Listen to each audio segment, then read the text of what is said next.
नमस्कार दोस्तों, मेरा नाम प्रवीण मेहता। मैं एक साउंड थेरापिस्ट हूँ। आज मैं आपको साउंड थेरेपी के बारे में कुछ बातें जो मैंने जानी है, समझी है और उसकी स्टडी की है, उसके बारे में कुछ निष्कर्ष निकाला है, वो बातें मैं आज आपसे शेयर करने जा रहा हूँ। सबसे पहले मैं आपको ये बता रहा हूँ कि साउंड थेरेपी की उत्पत्ति कहाँ से हुई, ये साउंड कैसे चालू हुई है। जैसा कि शास्त्रों में लिखा हुआ है कि जब ये सृष्टि स्टार्ट हुई थी, जब ये सृष्टि का प्रारंभ हुआ था, तब इस संसार में, इस सृष्टि में एक बहुत ही रहस्यमय और एक गंभीर साउंड था। उस साउंड को कैसे डिकोड किया गया, वो साउंड जब सब लोगों ने इसको डिकोड किया तो उसमें एक गंभीर आवाज़, उस आवाज़ से हम लोग बहुत अच्छे से, आज के लोग भली भांति परिचित हैं। उस आवाज़ के शब्द हैं वो ओम था। ओम ओम ओम ओम ओम ओम ओम ओम ओम ओम। उस ओम को बाद में ऋषि मुनियों ने या उस समय के जो भी लोग थे उसको अलग अलग तरह से उसको चेंज किया और उसको डेली लाइफ में उसको उतारा और उससे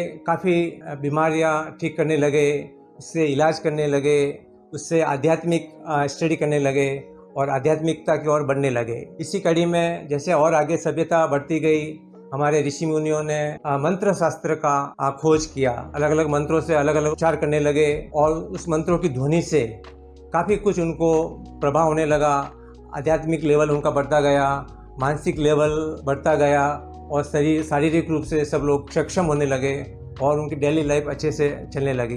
मंत्रों के बारे में आप सब लोग अच्छी तरह से परिचित भी हैं। ऋषि मुनियों ने हजारों सैकड़ों मंत्रों का निर्माण किया। जो सबसे ज़्यादा पावरफुल है वह सब गायत्री मंत्र, महामृत्युंजय मंत्र, जैनियों में नवकार मंत्र, इस तरह के काफ़ी मंत्र ऋषि मुनियों ने बनाए हैं। और कई मंत्र, जैसे आप प्रोस्पेरिटी के लिए श्रीम मंत्र का यूज़ करते हैं, पढ़ाई के लिए आइम मंत्र का यूज़ करते हैं, शक्ति के लिए रिम मंत्र का यूज करते हैं। इस तरह इस मंत्रों की ध्वनि से हीलिंग प्रोसेस चालू हो गई। फिर जैसे जैसे और आगे सभ्यता बढ़ी और नए नए आविष्कार होते गए, नए नए खोज होती गई और इस ध्वनि शास्त्र एक प्रकार से चालू हो गया और इस साउंड थेरेपी से काफी कुछ डेवलपमेंट होने लगा। इसी कड़ी में आगे जब राजा महाराजा को जमाना आया तो राजा महाराजाओं ने अपने यहाँ एक संगीत के लिए एक मंत्री रखते थे। उस मंत्री का यही काम था, पहले राजाओं का मनोरंजन करना, और मंत्रियों की जो टीम थी वो पूरे उनके एरिया में जो भी लोग होते हैं उनका मनोरंजन करते थे, उनका आध्यात्मिक लेवल बढ़ाते थे, उनके शारीरिक कष्ट दूर करते थे। इस तरह इस साउंड थेरेपी से काफ़ी कुछ होने लगा। उसके बाद तिब्बतन्स मॉन्क्स आए, उन्होंने तिब्बतन्स बाउल प्रोड्यूस किया और तिब्बतन्स बाउल से अलग अलग ध्वनि का निर्माण किया। फिर उन्होंने चक्रों पे काम किया, अलग अलग चक्रों के लिए अलग अलग बाउल्स बनाए। इस तरह अपने 7 चक्रों के लिए वो उन्होंने 7 बाउल बनाई और वो साउंड की ध्वनि शरीर के अलग अलग पार्ट में वाइब्रेट करने लगी, अलग अलग चक्रों में वाइब्रेट करने लगी और वो ज़्यादा उस ध्वनि को सुन के बहुत ही रिलैक्स फील होते थे, कामनेस होती थी, गुस्सा कम हो जाता था।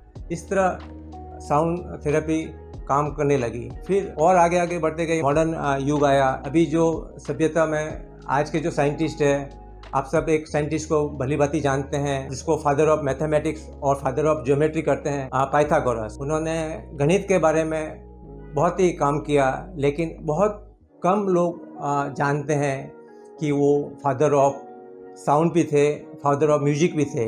उन्होंने साउंड फ्रीक्वेंसी पे काम किया, जो मेटाफिजिक्स में आगे फ्रीक्वेंसी लेवल पे काम करने लगा। उन्होंने अलग अलग फ्रीक्वेंसी को निर्माण किया, अलग अलग फ्रीक्वेंसी से बॉडी लेवल पे, ऑर्गन्स लेवल पे, सेल लेवल पे उन्होंने एक्सपेरिमेंट किए।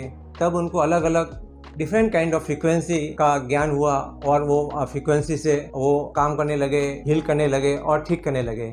इसी कड़ी में आज के साइंटिस्टों ने इस फ्रीक्वेंसी को और आगे बढ़ाया, तब जाके डिफरेंट काइंड ऑफ फ्रीक्वेंसी का ज्ञान होने लगा और वो काम करने लगे। अब मैं जो साउंड थेरेपी पे काम कर रहा हूँ, साउंड हीलिंग कर रहा हूँ, मेरे जो वर्कशॉप ले रहा हूँ, इसमें ये सब चीज़ों का कॉम्बिनेशन किया है। उसमें ओम का चैंटिंग भी होता है, कुछ योगा होता है, कुछ प्राणायाम होता है, कुछ वाइब्रेशन होते हैं, तिब्बतन्स बॉल से भी रिलैक्सेशन करता हूँ और अलग अलग साउंड फ्रीक्वेंसी के पाइप्स बनाए हैं। उसमें मेन 7 फ्रीक्वेंसी पाइप होते हैं जो बॉडी के अलग अलग चक्रों पे काम करते हैं, जैसे 174 hertz, 285 hertz, 396 hertz, 417 hertz, 528 hertz, 693 hertz, 741 hertz, 852 hertz, 936 hertz, 963 hertz. इस तरह काफ़ी फ्रीक्वेंसी है।